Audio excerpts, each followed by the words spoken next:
బ్రహ్మోత్సవం బహురూపధారునికి బ్రహ్మోత్సవం బ్రహ్మాండ నాయకుని బ్రహ్మోత్సవం బహురూపధారునికి బ్రహ్మోత్సవం. భూలోక వైకుంఠంగా భాసిల్లే తిరుమలలో వెలిసిన కలియుగ ప్రత్యక్ష దైవం శ్రీవేంకటేశ్వర స్వామి వారికి నిర్వహించే ఉత్సవాలలో విశేషమైనది 9 రోజుల పాటు అత్యంత వైభవంగా నిర్వహించే బ్రహ్మోత్సవం. స్వయంగా బ్రహ్మదేవుడే తండ్రిగారి ఆజ్ఞానుసారం నిర్వహించే ఈ బ్రహ్మోత్సవాలలో మొదటి రోజు సాయంత్రం ధ్వజారోహణ కార్యక్రమాన్ని శాస్త్రోక్తంగా నిర్వహిస్తారు. బ్రహ్మాండ నాయకుని బ్రహ్మోత్సవాలకు సకల దేవతామూర్తులను, అష్టదిక్పాలకులను, భూత ప్రేత యక్ష రాక్షస కిన్నెర గంధర్వ విద్యాధర సిద్ధ సాధ్యాది గణాలను, ఋషులను ఆహ్వానించే అత్యంత పవిత్రమైన కార్యక్రమం ధ్వజారోహణం.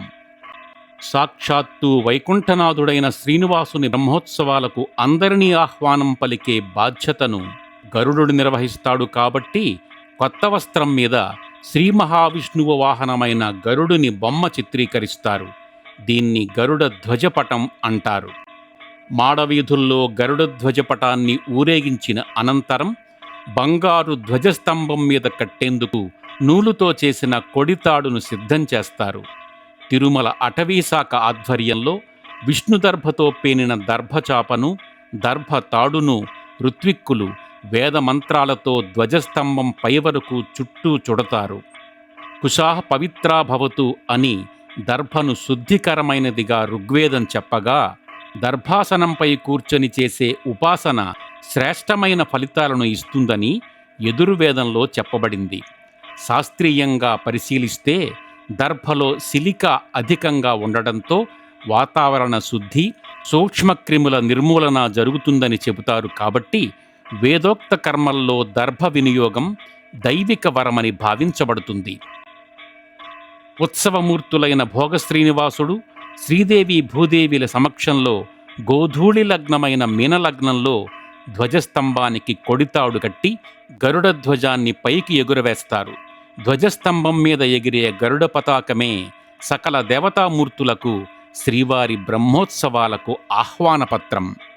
మహాశక్తివంతుడైన గరుత్మంతుడు వాయువేగ మనోవేగాలతో ముల్లోకాలకు వెళ్ళి సకల పరివారాన్ని ఈ బ్రహ్మోత్సవాలకు ఆహ్వానిస్తాడు.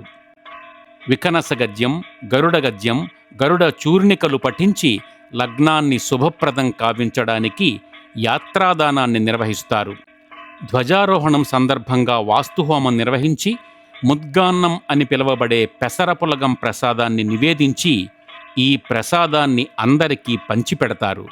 సంతానం లేనివారు ఈ ప్రసాదాన్ని స్వీకరించడంతో సంతానయోగం కలుగుతుందని భక్తుల విశ్వాసం. ధ్వజారోహణ కార్యక్రమం అనంతరం ఆంధ్రప్రదేశ్ ప్రభుత్వం పక్షాన ముఖ్యమంత్రి వర్యులు బేడి ఆంజనేయ స్వామి వారి సన్నిధి నుండి ఊరేగింపుగా వచ్చి శ్రీవారికి పట్టువస్త్రాలు సమర్పిస్తారు. అదే రోజు రాత్రి ప్రారంభమయ్యే వాహన సేవలలో భాగంగా రాత్రి 9 గంటలకు శ్రీదేవి భూదేవి సమేత మలయప్ప స్వామి తొలి వాహనమైన పెద్ద శేషవాహనంపై తిరుమాడ వీధుల్లో విహరించి భక్తులను అనుగ్రహిస్తారు. దయచేసి ఈ వీడియోను లైక్ చేసి వీడియోపై మీ అభిప్రాయాన్ని యూట్యూబ్లో కామెంట్గా రాయండి. వీడియో లింకును అందరితో పంచుకోండి. ఛానల్ను సబ్స్క్రైబ్ చేసి ప్రోత్సహించండి. ధన్యవాదాలు.